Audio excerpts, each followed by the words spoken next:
ክፉ በፈተና በከበባት ነፍስ ውስጥ ምስጋና ሲፈልቅ እነሆ በሰማይ ደስታ፣ በሰይጣን ሰፈር ግን ጉምጉምታ ይሆናል።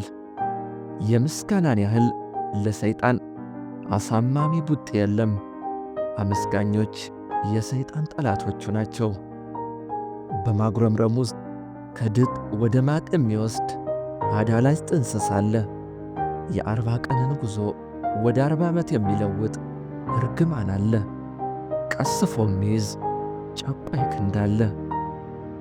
ወገኖቼ፣ ግራ በገባችሁ መፍትሔ ባጣችሁለት ነገር ላይ የምስጋናን ዘርዝሩበት።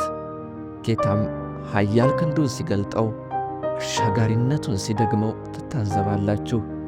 ምክንያቱም ምስጋና ጨለማ ገፋፊ፣ ድብርት አራጋፊ፣ ፍቱን መድኃኒት ናት።